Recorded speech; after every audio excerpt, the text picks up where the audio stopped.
सभी बंधुओं को जय जय सिया राम।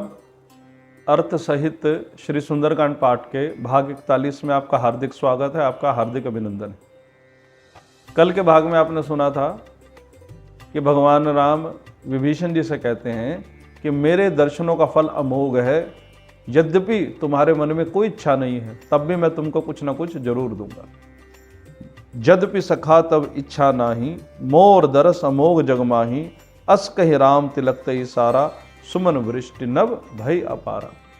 उसी समय समुद्र का जल मंगाया गया, विभीषण का राज्याभिषेक कर दिया गया और भगवान ने घोषणा कर दी कि आज से समझिए कि रावण मर गया और लंका का राजा जो है वो विभीषण है।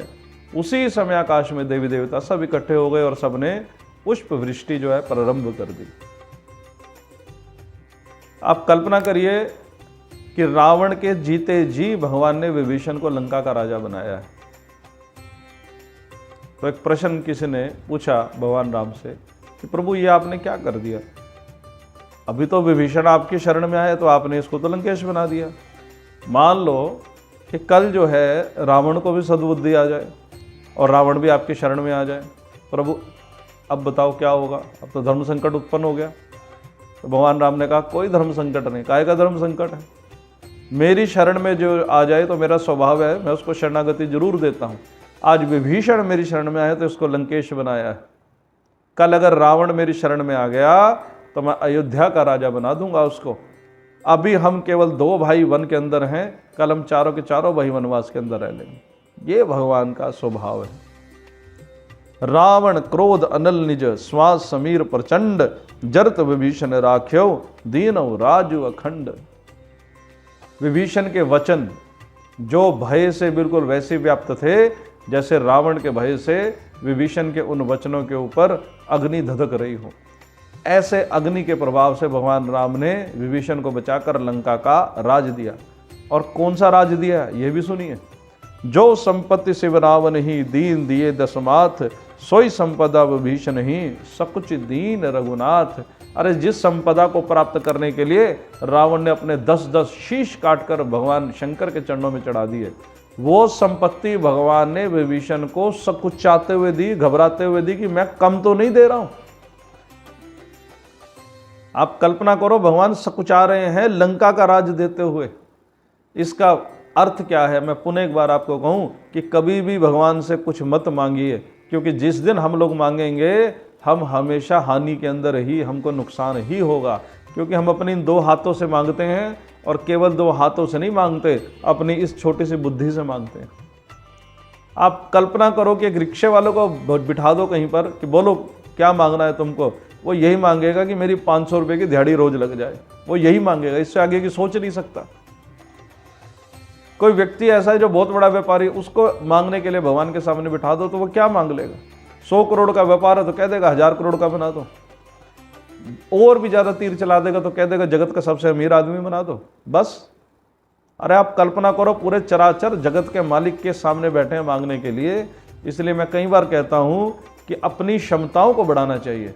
अगर हमारे पास एक छोटा सा लोटा है तो भले ही हम समुद्र के किनारे क्यों ना बैठे हों, हम लोग 1 लोटा जल ही ले पाएंगे।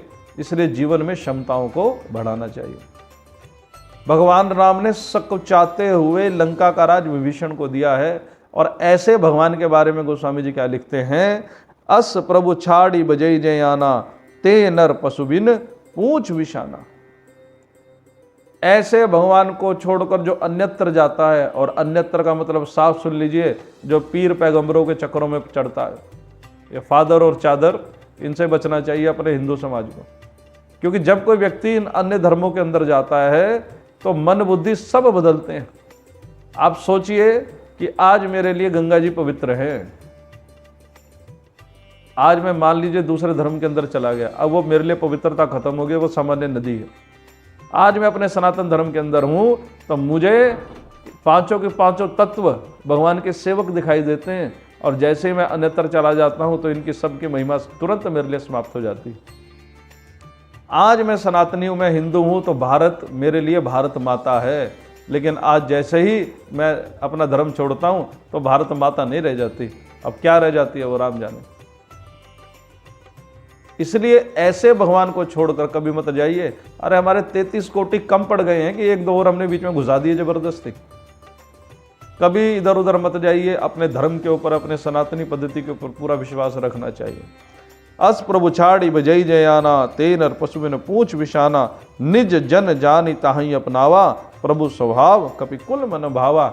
ऐसे विभीषण जी जो रावण के भय से, उसके ताप से जल रहे थे, भगवान ने राजा बना दिया, अपना मित्र बना लिया। अरे हमको भी भगवान मित्र बना लें कभी, हम भी तो कुछ ऐसी करनी करें कभी। सभी बंदरबालों ने भगवान की खूब जय जयकार की। पुनि सर्वज्ञ सर्व उर्वासी, सर्व रूप सब रहित उदासी, बोले वचन नीति प्रतिपालक, कारण मनुज धनुज कुल घालक। सब कुछ जानने वाले, जिस भगवान से कभी कुछ छूटा नहीं है, मायापति है भगवान, पूरे जगत के, चराचर जगत के मालिक हैं। उसके बाद भी भगवान राम ने कुछ प्रश्न पूछे हैं। क्या पूछा है? अब ये शब्दों की तरफ ध्यान दें। सुनु कपीस लंकापति वीरा। अब राजाओं की बातें, हे वीरों, यानी भगवान वाली बात नहीं, राजाओं वाली बातें। नीति बताओ अब क्या किया जाए। कपीस मैंने वानरों का राजा और लंकापति मैंने लंका का राजा, यानी विभीषण जी हैं लंका के राजा और वानरों के राजा सुग्रीव जी। उनसे पूछ रहे हैं भगवान, कही विधि तरिये जलधि गंभीरा, कि समुद्र को कैसे पार किया जाए। संकुल मकर उरग जग जाति, अति अगाध दुस्तर सब भांति। अरे इस समुद्र के अंदर कैसे कैसे जीव हैं, घड़ियाल हैं, मगरमच्छ हैं, बड़ी बड़ी मछलियां हैं, बड़े बड़े जीव हैं, कैसे ये सारी की सारी सेना पार होगी। अब आप मुझे नीति के रूप में बताइए करना क्या। तो यहां नीति बताई गई। क्या नीति बता रहे हैं? कह लंकेश सुनौ रघुनायक। लंकेश यानी विभीषण बता रहे हैं, कोटि सिंधु शोषक तब सायक, जदपि तदपि नीति ऐसी गाई, विनय करिए सागर सन जाई। प्रभु अगर आपके स्वरूप का वर्णन करूं तो आपके एक एक तीर से हजारों हजारों समुद्र सूख जाएं। फिर भी आप क्योंकि नीति की बात कर रहे हो, इसलिए मैं नीति के अनुसार आपको बताता हूं कि प्रभु सागर को सुखाइए मत। आप एक बार उसे विनती करके देखिए कि हे समुद्र, तुम हमको पार जाने के लिए रास्ता दो। और जैसे ये शब्द कहे तो कुछ प्रसन्न भी हुए वहाँ और कुछ लोग दुखी भी हुए। और वो कौन कौन है ये अगले भाग में सुनिएगा। तब तक आप सबको मेरी ओर से जय जय सिया राम।